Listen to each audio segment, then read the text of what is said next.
Love Life, How to Raise Your Standards, Find Your Person and Live Happily. Book by Matthew Hussey. Introduction. Relationship बहुत tricky होती है। केवल अपने मनोरंजन के लिए डेटिंग करना और अपने जीवन साथी को ढूंढने के लिए डेटिंग करना दोनों में बहुत बड़ा अंतर है। आप इसलिए रिलेशनशिप रख सकते हैं क्योंकि आपको किसी से बात करने की, किसी से के साथ बाहर जाने की और अपने प्लेजर को किसी के साथ एंजॉय करने की ज़रूरत होती है। हालांकि जब आप एक सीरियस रिलेशनशिप बनाना चाहते हैं, चीज़ें बदल जाती हैं, आपके स्टैंडर्ड बदल सकते हैं और जो पहले वाले पार्टनर के साथ आपको एक्सेप्टेबल था, सीरियस रिलेशनशिप में वह आपको नामंजूर हो सकता है। इस किताब में मैथ्यू हसी ने एक डेटिंग पार्टनर और डेटिंग कोच के रूप में अपने अनुभव और गलतियों को शेयर किया है। वह आपको बताएंगे कि कॉम्प्लेक्स रिलेशनशिप कैसी होती हैं और उनसे नेविगेट कैसे कर सकते हैं, साथ ही अपनी सेल्फ अवेयरनेस को कैसे बढ़ाया जा सकता है। आप कमिटमेंट के लिए अपनी जिम्मेदारी और ईमानदारी दोनों की ज़रूरत को समझेंगे। आज आप जो प्रैक्टिकल टिप्स सीखेंगे वह आपको आपकी लव लाइफ में हेल्दी रिलेशनशिप बनाना और दूसरों से इंटीमेटली कनेक्ट होना सीखने में मदद करेगा।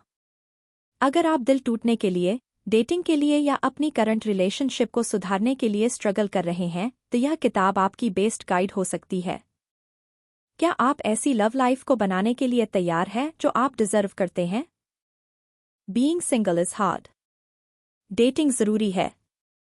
एक पार्टनर को ढूंढने का मतलब केवल किसी के साथ यूं ही रहना नहीं है, बल्कि इसका मतलब एक साथ रहते हुए ग्रो करना भी है।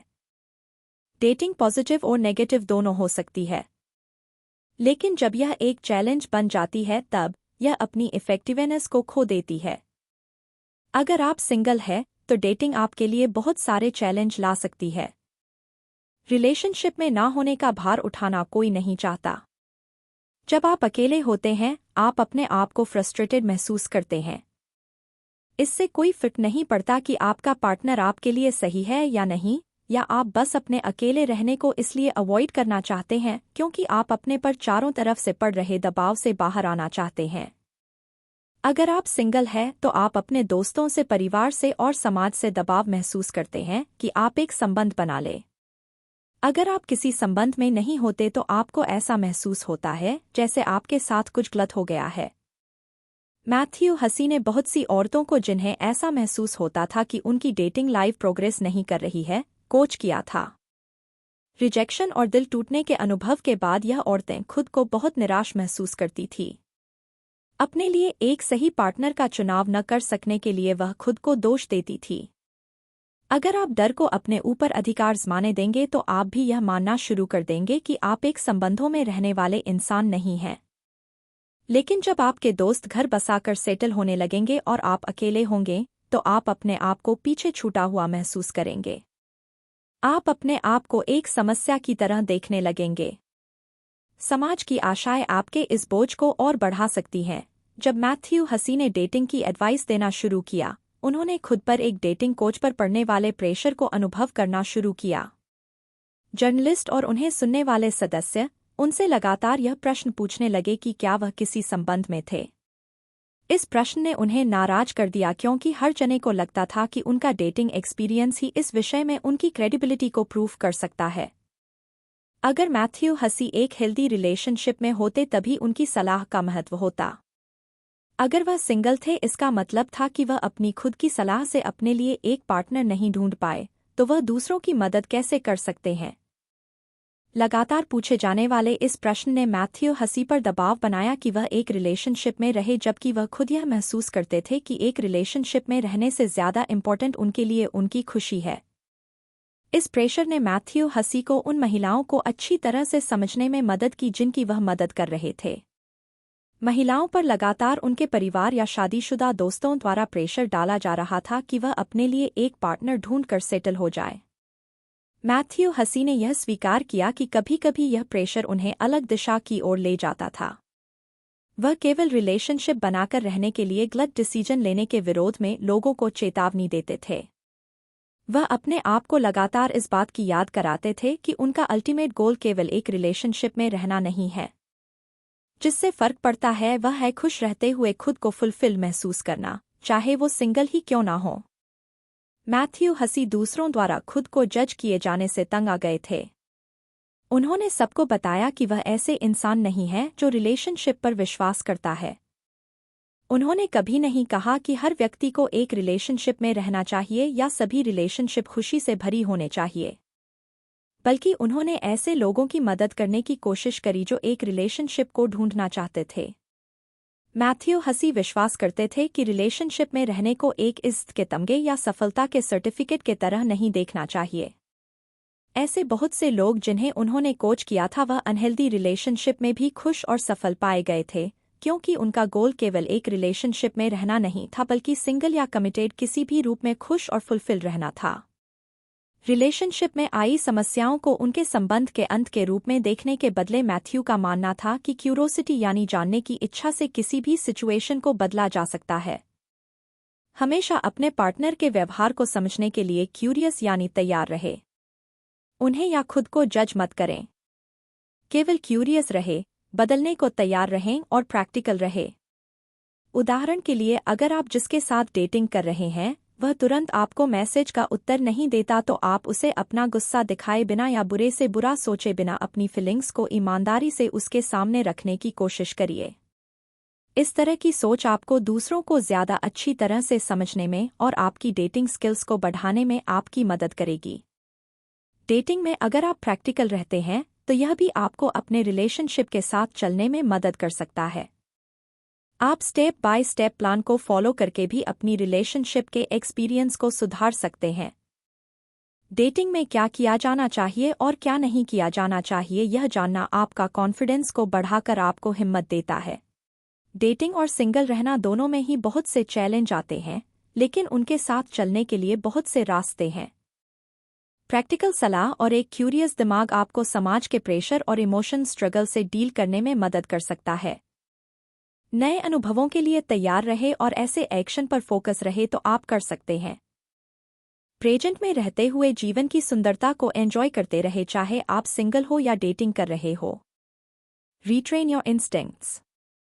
क्या आपको अपनी वह गट फीलिंग याद है जब आपने एक नई रिलेशनशिप की शुरुआत की थी? हो सकता है वह फीलिंग आपके पेट में बटरफ्लाई ले आई हो और यह सारा संसार आपको बहुत ही कलरफुल लग रहा हो।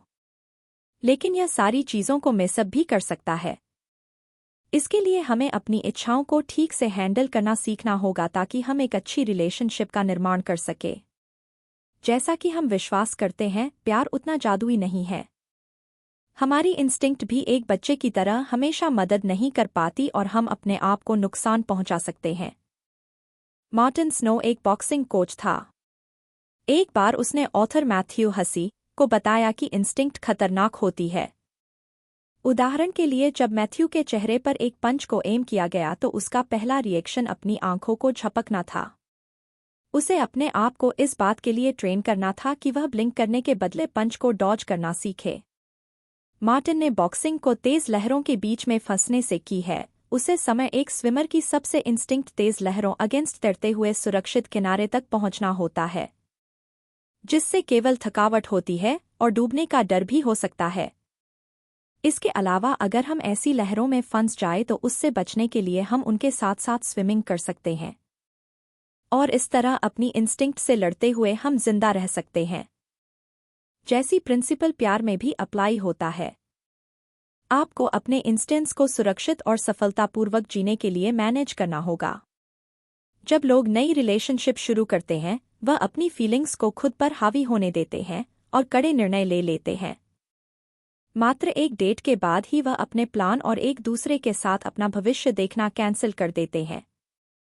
जब सच्चाई आपकी करो कल्पना के अनुसार नहीं होती तब इस तरह का बिना सोचे समझे जोश में किया गया व्यवहार आपको निराशा की तरफ ले जा सकता है।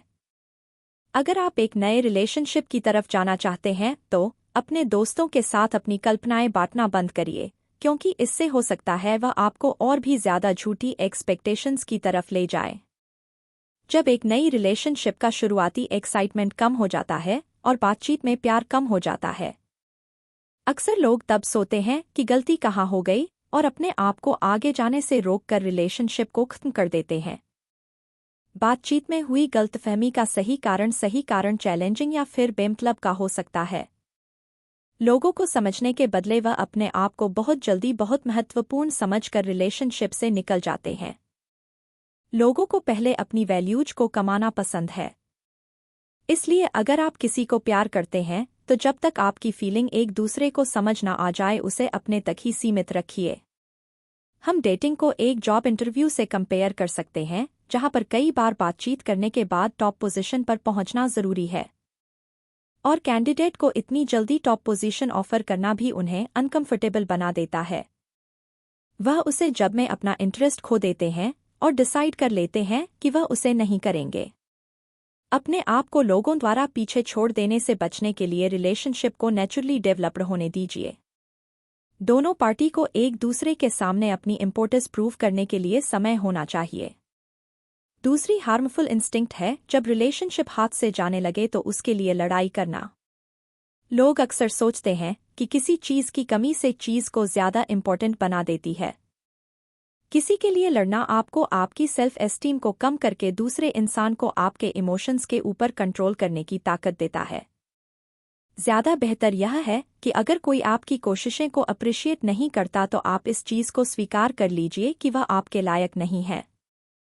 आप हमेशा अपनी वैल्यू करें, उसे इंसान की नहीं जो आपके साथ रहने में इंटरेस्ट नहीं। आप अपनी क्वालिटी और सेल्फ वर्थ को किसी और से वैलिडेशन करने के चक्कर में भूले नहीं। उन विशेषताओं को देखिए जो एक अच्छे पार्टनर के लिए जरूरी है, जैसे दयालुता, अच्छी बातचीत, ना कि उन हल्की फुल्की विशेषताओं को जैसे सुंदरता और कॉन्फिडेंस। इन चीजों की वैल्यू करके आप अपने दिल की रक्षा कर सकते हैं और अपने लिए बेहतर चुनाव कर सकते हैं। अगर आप नई रिलेशनशिप के लिए स्ट्रगल कर रहे हैं तो किसी से बहुत जल्दी इमोशनली अटैच हो जाने की इंस्टिंक्ट को अवॉइड करें। आप उनके साथ रिलेशनशिप बनाने पर फोकस करें जिसमें आपको लगातार सभी वैल्यूएबल क्वालिटीज दिखाई दे रहे हो। यह अप्रोच आपको एक सही और अच्छी रिलेशनशिप ढूंढने में मदद करेगी। आपका दिल कीमती है, इसलिए अपने आप को दूसरों के बारे में बेकार की कल्पना में खोने से बचा कर रखें। आप महान हैं और प्यार के अधिकारी हैं। अपनी इंस्टिंक्ट द्वारा आप खुद को इधर उधर भटकाने मत दीजिए। अपनी वैल्यू कीजिए, अपनी क्वालिटीज को सुधारिए और आप एक सही पार्टनर ढूंढ लेंगे। Red flags. रिलेशनशिप में रेड फ्लैग क्या होता है? यह ऐसे वार्निंग साइंस है जिनसे पता चलता है कि रिलेशनशिप शायद आगे ना चल सके। इनको जल्दी ही ढूंढ लेने से आप खुद को बहुत सारी समस्याओं से बचा सकते हैं और आप किसके साथ डेट करें इसके लिए अच्छा चुनाव कर सकते हैं। पहला रेड फ्लैग होता है जब कोई अपने पिछले पार्टनर के बारे में हमेशा उनकी कमियां गिनवाता है या उन्हें पागल, बेवकूफ इस तरह के नाम से बुलाता है। इसका मतलब यह हो सकता है कि वह ब्रेकअप में कभी भी अपनी गलती को नहीं देखता। यह भविष्य में आपके लिए बहुत सी समस्याओं को पैदा कर सकता है, क्योंकि ऐसा व्यक्ति हो सकता है जीवन में हर चीज के लिए आपको ब्लेम करें। यह लोग टॉक्सिक होते हैं और आपको भी ऐसा बनाने की कोशिश कर सकते हैं। दूसरा रेड फ्लैग है जब वह दूसरों के साथ गलत व्यवहार करते हैं और उन्हें लगता है कि आप उन्हें नहीं देख रहे हैं। हम सब के पास बुरा समय भी आता है, लेकिन अगर कोई इंसान लगातार वेटर्स, कैशियर और अपने नीचे काम करने वालों के साथ बुरा व्यवहार करता है तो यह रेड फ्लैग है। ऐसे में यह सलाह दी जाती है कि हो सकता है वह सचमुच आपकी रिस्पेक्ट ना करते हो। इससे कोई फर्क नहीं पड़ता कि वह कितने अच्छे दिखते हैं। अगर आप ऐसे लोगों के साथ रिलेशनशिप बनाएंगे तो हो सकता है आपके शब्दों द्वारा या फिजिकली एब्यूज किया जाए। तीसरा फ्लैग है प्यार का जरूरत से ज्यादा शो ऑफ करना। जब आपको कोई बहुत जल्दी ही इफेक्टिव दिखने लगता है और आपके ऊपर प्यार की बारिश कर देता है तो आपको सावधान हो जाना चाहिए। वह आपके ऊपर कविताएं भी लिख सकते हैं और बहुत जल्दी कह सकते हैं कि वह आपसे प्यार करते हैं। यह सिर्फ एक मक्खनबाजी हो सकती है, लेकिन इसका एक मतलब यह भी हो सकता है कि प्यार के बारे में उनका नजरिया काफी बचकाना है या वह आपको कंट्रोल करने की कोशिश कर रहे हैं। और अगर जब आप उनको ऐसा कम करने को कहते हैं और वह अपसेट हो जाते हैं तो यह एक बड़ी चेतावनी है। एक औरत एक आदमी से मिली जो पहले काफी चार्मिंग लग रही थी। उसने उसे अपने प्यार से भर दिया और यहाँ तक कि उसके ऊपर कविताएं भी लिखी जिसमें वह उस औरत को देवी कह रहा था। शुरुआत में यह एक सपना की तरह महसूस हो रहा था। इस तरह की चीजों से कौन खुश नहीं होता। हालांकि मैथ्यू हसी ने उस औरत को इस बात की चेतावनी भी दी कि शुरुआती स्टेज में इस तरह की इंटेंसिटी कोर्स लव बॉम्बिंग कहते हैं और यह नुकसानदायक हो सकती है। इतना गहरा संबंध एक कल्पना है, यह सच्चाई नहीं है। उनके द्वारा दी जा रही रिस्पेक्ट और अटेंशन आपको ऐसा महसूस करने के लिए मजबूर कर देते हैं कि आप एक्स्ट्राऑर्डिनरी है, जबकि असलियत में वह केवल आपके सामने नाटक कर रहे होते हैं। वह आदमी जो बहुत ज्यादा है डिवोटेड दिखाई दे रहा था, बहुत जल्दी ही एक ऐसे व्यक्ति में बदल गया जिस पर विश्वास नहीं किया जा सकता। जो उस औरत के इतना पास था वह एक निशान भी छोड़े बिना उसके जीवन से गायब हो गया, जिससे वह बहुत ही निराशा महसूस करने लगी। लव बॉम्बिंग आपको यह विश्वास करने के लिए मिसलीड कर सकती है कि आपने अपने लिए एक उचित संबंध ढूंढ लिया है, जबकि सही संबंध धीरे धीरे डेवलप होते हैं। अपनी इंस्टिंक्ट को मैनेज करके आप अपने आप को दर्द और इस तरह के दुख भरे अनुभव से बचा सकते हैं। चौथा, एक रेड फ्लैग है जब दूसरा व्यक्ति आपको सॉरी नहीं कहता। यह दिखाता है उसके अंदर दया की कमी है और वह माफी नहीं मांग सकता। माफी मांगना एक हेल्दी रिलेशनशिप की ग्रोथ के लिए बहुत जरूरी है। अगर कोई इंसान अपनी जिम्मेदारी लेने से दूर भागता है तो आप भविष्य में उसके साथ ठीक से बात नहीं कर सकते। वादा करके तोड़ना एक दूसरा रेड फ्लैग है। हर जाने से कभी ना कोई गड़बड़ हो जाती है, लेकिन अगर कोई लगातार वादे करके तोड़ता है तो आप उसके शब्दों पर विश्वास नहीं कर सकते। यह तब और खराब हो जाता है जब वह माफी भी नहीं मांगते। ऐसे लोगों के इरादे टॉक्सिक होते हैं और यह दिखाते हैं कि वह बहुत जल्दी ही आपका साथ छोड़कर भाग सकते हैं। अगला रेड फ्लैग है एक दूसरे के विरोध में बातचीत करना। अगर कोई आपको एक दिन में हजारों मैसेज करता है और एक हफ्ते के लिए गायब हो जाता है, तो यह दिखाता है कि वह आपके बारे में या आपके साथ संबंध रखने के बारे में सीरियस नहीं है। इस तरह कभी आगे कभी पीछे जाना फ्रस्ट्रेटिंग हो सकता है, जो रिलेशनशिप को आगे बढ़ने से रोक देता है।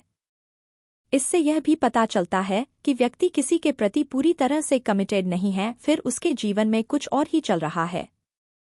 इन रेड फ्लैग्स की पहचानना काफी मुश्किल है, लेकिन यह लोगों को ग्रो करने का एक मौका देते हैं।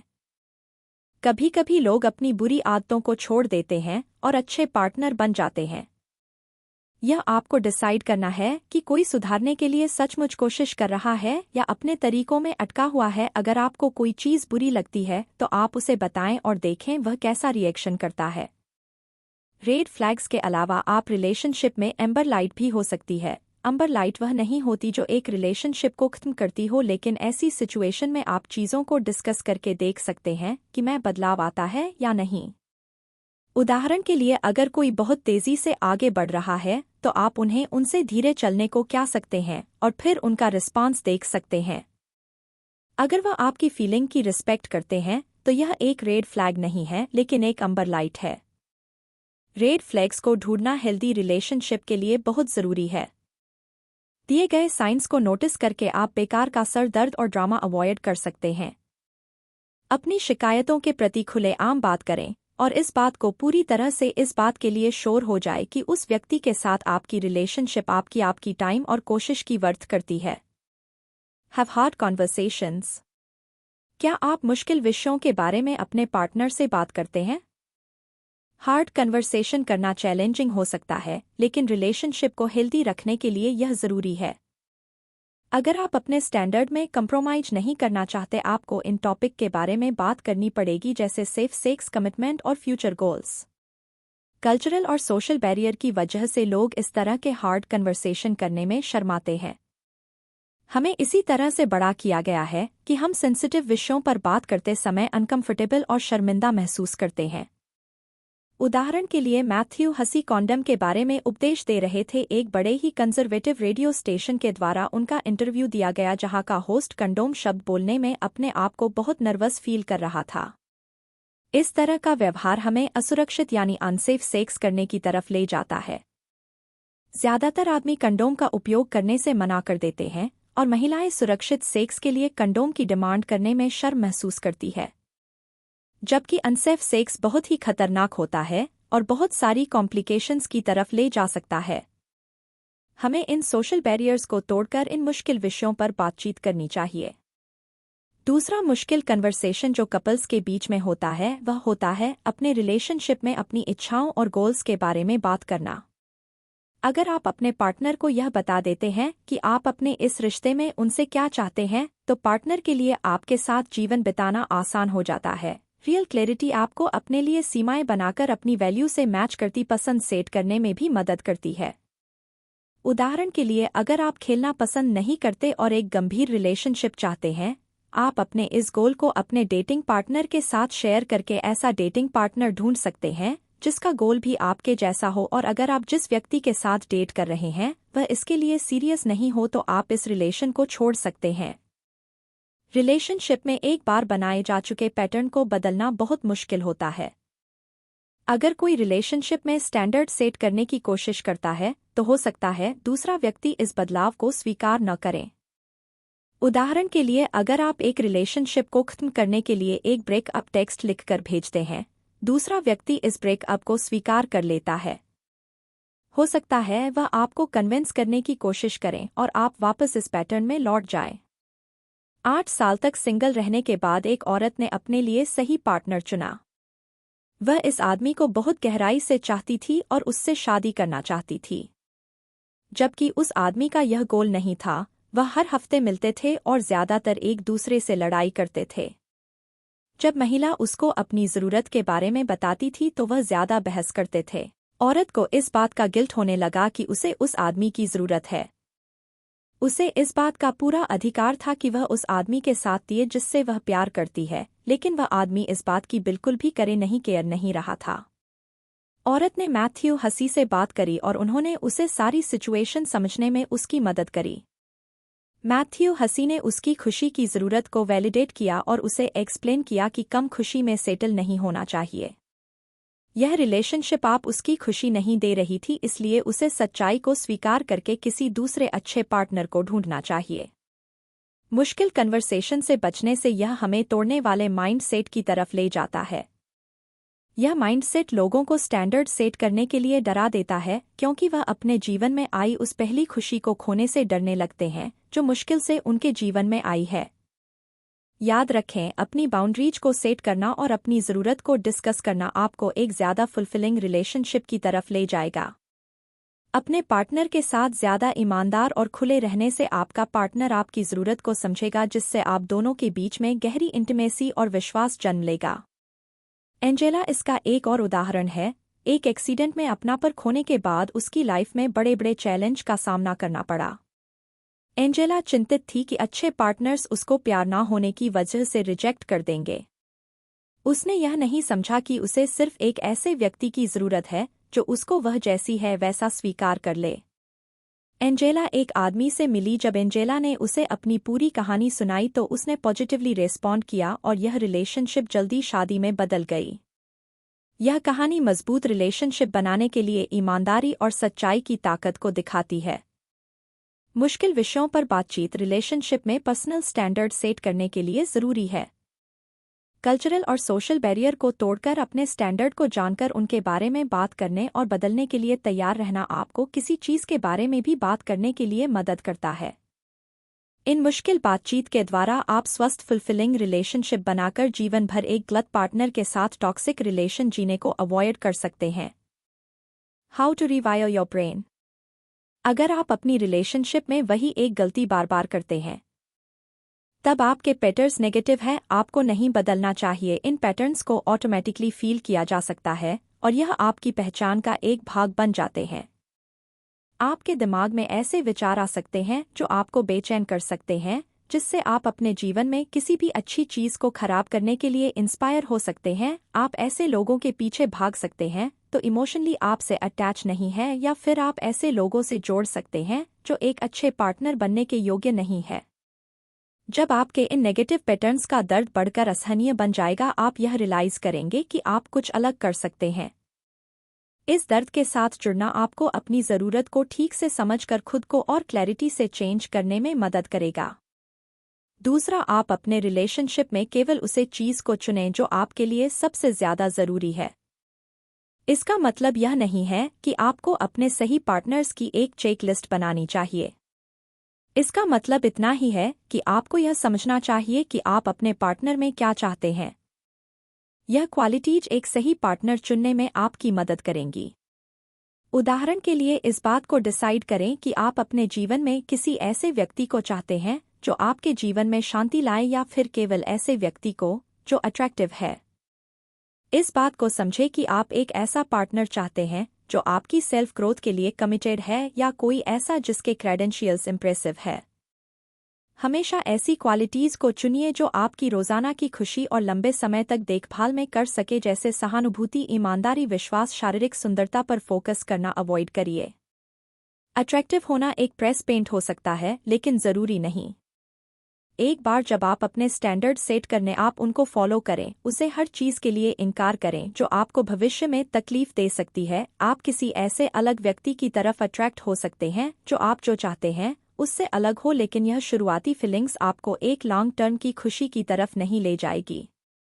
एग्जाम्पल के लिए, अगर आप एक सीरियस रिलेशनशिप चाहते हैं लेकिन किसी को लगातार मैसेज भेजने के लिए टेम्प्ट रहते हैं, ऐसा करना बंद कर दीजिए और अपने आप से क्या यह आपको लंबे समय तक चलने वाले गोल के रूप में आपके साथ रह सकता है। अपने इंटेंशंस के हिसाब से एक्टिंग करना और अपने रिलेशनशिप स्टैंडर्ड के साथ स्टिक रहना दिखता है कि आप अपनी सेल्फ रिस्पेक्ट और इंटीग्रिटी को महत्व देते हैं। जब आप अपनी रिस्पेक्ट करेंगे तो दूसरे भी ऐसा ही करेंगे। जब आप अपने डेटिंग के क्राइटेरिया को डिसाइड कर लेते हैं, तब अपनी ज़रूरत के बारे में खुलेआम बातचीत करें। जब आप अपने इंटेंशन दूसरों के साथ शेयर करें, आप देखें कि आपके साथ कौन वही सेम वैल्यूज शेयर करता है। यह ईमानदारी ऐसे लोगों के ऊपर समय बर्बाद करने से बचाएगी जो आपके स्टैंडर्ड को मीट नहीं करते।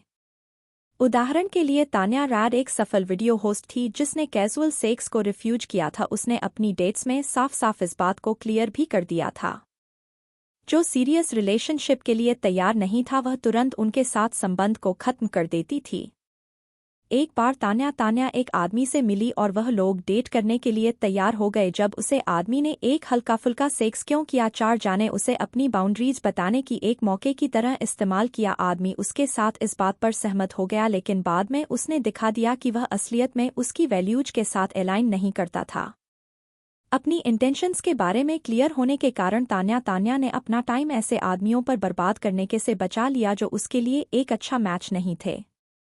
जल्दी ही वह एक ऐसे आदमी से मिली जो उसकी जैसी ही वैल्यूज रखता था और उसके साथ एक कमिटेड रिलेशनशिप के लिए तैयार था। उसकी बातचीत करने के लिए तैयार रहना और अपने स्टैंडर्ड पर खड़े रहना उसको एक ऐसी रिलेशनशिप की तरफ ले गया है जिसको वह ढूंढ रही थी। केमिस्ट्री को समझना भी बहुत जरूरी है।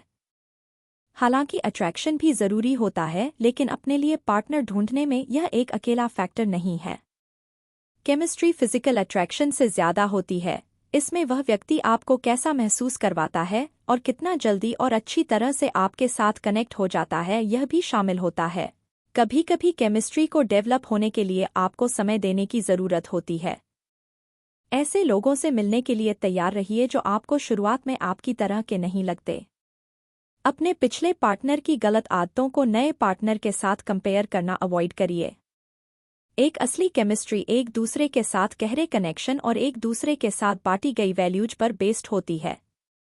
इसलिए नेगेटिव पैटर्न्स को तोड़ने के लिए आप अपने करंट बिहेवियर से होने वाले नुकसान को समझकर जरूरी बदलाव को की जरूरत को समझिए। रिलेशनशिप में आपके लिए जो जरूरी है उसे चुनिए। अपने इंटेंशंस के बारे में बातचीत करिए और इस बात को समझने की कोशिश करिए कि असली केमिस्ट्री केवल फिजिकल अट्रैक्शन से कहीं ज्यादा होती है। How to leave when you can't seem to leave. Relationship complicated होती है, विशेष तौर पर जब आप और आपके पार्टनर एक दूसरे से अलग होते हैं। इसके बारे में एक पॉपुलर कहावत यह भी है कि ऑपोजिट एक दूसरे की तरफ खींचता है। हम ऐसे लोगों की तरफ जो हमसे अलग है ज्यादा आकर्षण महसूस करते हैं क्योंकि वह हमें ज्यादा फनी और एक्साइटिंग लगते हैं। हालांकि सभी डिफरेंस अच्छे नहीं होते, कुछ हमें ज्यादा नुकसान भी दे सकते हैं। कल्पना कीजिए कि आप अपने पार्टनर के साथ रह रहे हैं जिसके अंदर सिंपैथी और अकाउंटेबिलिटी की कमी है, या फिर वह नार्सिसिस्ट या साइकोपैथ है। नार्सिसिस्ट या साइकोपैथ उन्हें इमोशन वैल्यूज के साथ नहीं रहते जैसा कि दूसरे रहते हैं, तो वह इस बात को कभी नहीं समझते थी उनके एक्शंस के प्रति आपकी फीलिंग्स और रिस्पॉन्सिबिलिटी क्या है। आप ऐसे इंसान के साथ खुश नहीं रह सकते जिसको किसी से सहानुभूति ना हो। उनको क्रोकोडाइल की तरह समझिए जो बहुत डेंजरस होते हैं और इंसानी इमोशंस को महसूस नहीं कर पाते। मैथ्यू हसी के पास चिड़ियाघर में बनाया गया क्रोकोडाइल का एक वीडियो था जिसमें क्रोकोडाइल की देखभाल करने वाला क्रोकोडाइल की तरफ मीट फेंकता था। उनमें से एक क्रोकोडाइल ने गलती से दूसरे का पैर काट लिया था। वह क्रोकोडाइल तब तक नहीं रुक जब तक कि उसने अपने दोस्त का पैर चीर-फाड़ कर निगल नहीं लिया, जबकि दूसरे क्रोकोडाइल जस्ट चुपचाप उसके पास चल रहे थे जैसे कुछ भी नहीं हुआ हो। यह सीन यह दिखाता है कि उनके अंदर दया या अकाउंटेबिलिटी नहीं होती। वह लगातार नुकसान पहुंचाकर भी ऐसे दिखा सकते हैं जैसे कुछ भी नहीं हुआ। क्या आप एक ऐसे क्रोकोडाइल के साथ रिलेशनशिप में रहना चाहेंगे? आप यह फिगर आउट करें कि एक रिलेशनशिप का नुकसानदायक कब हो सकता है। आप रिलेशनशिप में हर रेड फ्लैग को बहुत जल्दी आइडेंटिफाई करें। इस बात पर ध्यान दें, क्या आपके पार्टनर ने आपको कभी इस तरह से हर्ट किया जैसा आप सोच भी नहीं सकते, तो यह एक बहुत बड़ा रेड फ्लैग है। यह दिखाता है कि वह सामान्य इंसानों से अलग है। अगर आप दयालु और एक दूसरे की चिंता करने वाले हैं तो आपकी यह गुण आपके विरुद्ध इस्तेमाल किया जा सकते हैं। अगर आप किसी नार्सिसिस्ट या साइकोपैथ के साथ रिलेशनशिप में है तो आपका दूसरों की केयर करना उनके लिए हथियार बन सकता है। वह आपकी समझदारी और चिंता को मैनिपुलेट करके आपको कंट्रोल कर सकते हैं। वह आपकी सिंपैथी हासिल करने के लिए अपनी पुरानी दर्द भरी कहानी आपके साथ शेयर कर सकते हैं और आप पर दबाव डाल सकते हैं कि आप उनके गलत व्यवहार को अनदेखा कर दें। आप उनके व्यवहार को जस्टिफाई करना भी शुरू कर सकते हैं और उनके साथ रिलेशनशिप में रह भी सकते हैं, चाहे वह आपको तकलीफ ही क्यों ना पहुंचाए। याद रखिए, दूसरों की केयर करने का मतलब यह नहीं होता है कि आप किसी दूसरे द्वारा पहुंचाए जा रहे हैं। नुकसान को भी स्वीकार कर ले। दूसरों की देखभाल करने की यह आदत आपको खुद को सेफ रखने का चुनाव करने के लिए आपकी मदद भी कर सकती है। आप एक नुकसानदायक रिलेशनशिप को छोड़ने के लिए तैयार नहीं होते हैं क्योंकि इसके लिए हिम्मत की जरूरत होती है। आप जिसकी केयर करते हैं उसको छोड़कर दूर चले जाना मुश्किल है, विशेष तौर पर अगर वह आपको ऐसा महसूस कराते हैं कि आपको उनकी जरूरत है। आप अकेले होने से डर सकते हैं, जबकि उनके साथ रहना आपके लिए ज्यादा तकलीफ ला सकता है। आपको इस चीज को स्वीकार करना होगा कि नार्सिसिस्ट कभी नहीं बदलते। उनका नुकसान देने वाला व्यवहार उनका एक पार्ट है। जब आप इस सच्चाई को स्वीकार कर लेते हैं, आपके अंदर जीने की ताकत ढूंढ लेते हैं। Surviving a breakup. अगर आपका कभी ब्रेकअप हुआ है तो आपको काफी तकलीफ का सामना करना पड़ा होगा। ब्रेकअप दो तरह के होते हैं। हम खुद ब्रेकअप के लिए आगे आ सकते हैं या दूसरे व्यक्ति द्वारा किए गए ब्रेकअप को रिसीव कर सकते हैं। यह दोनों ही हमें अपने आप को अकेला, अस्त-व्यस्त और शर्मिंदा महसूस करने पर मजबूर कर देते हैं। हम इसके लिए हमेशा अपने आप को दोष देते हैं क्योंकि हम ब्रेकअप के बाद अपने अकेलेपन को बर्दाश्त नहीं कर पाते। लेकिन चाहे जो भी हो, हमको शांति पाने के लिए आगे बढ़ना होगा। जब आप आगे बढ़ जाते हैं, आप तकलीफ को भूल जाते हैं।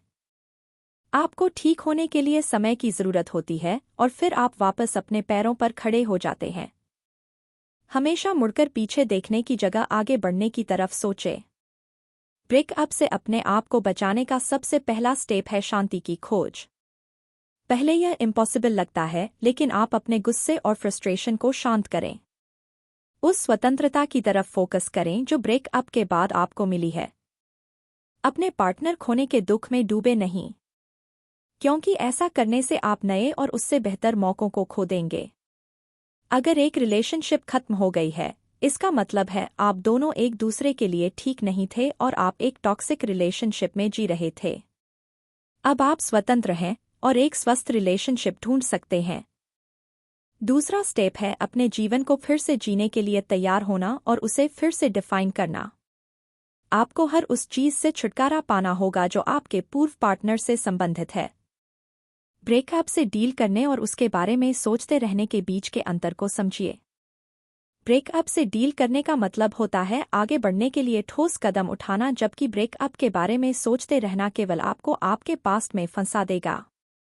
आगे बढ़ाने के लिए आपको अपनी फीलिंग्स को एक किनारे रखना होगा।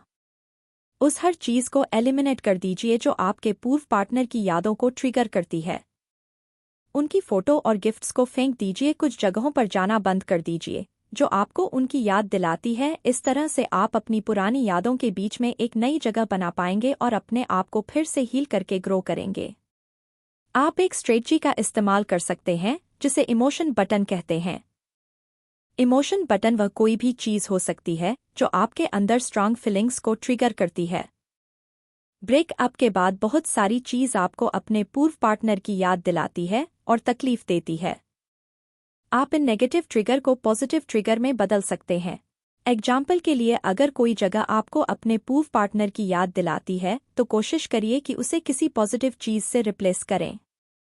जब भी आप उस जगह पर जाए, किसी दोस्त को फ़ोन कॉल करिए या किसी ऐसी चीज़ के बारे में सोचिए जिसके लिए आप अपने आप को ग्रेटफुल महसूस करते हैं। धीरे धीरे टाइम के साथ यह तकनीक आपको उस जगह के बारे में आपकी फीलिंग्स को बदलने में मदद करेंगी। ब्रेकअप होने के बाद दोबारा उनके साथ रिलेशनशिप में जाना अवॉइड कीजिए। ऐसे संबंध आपको अपने इमोशंस के साथ डील करने में और अपने आप को दोबारा ढूंढने में रुकावटें पैदा करेंगे। आप प्रेजेंट में रहते हुए अपने दर्द के साथ आगे बढ़ने को तैयार रहे। अपने दर्द को स्वीकार करना आपको खुद को ज़्यादा अच्छी तरह से समझने में मदद करेगा और आपकी ताकत को बढ़ाएगा। इसलिए दर्द से भागिए मत, यह आपको किसी भी चैलेंज का सामना करने की हिम्मत देगा।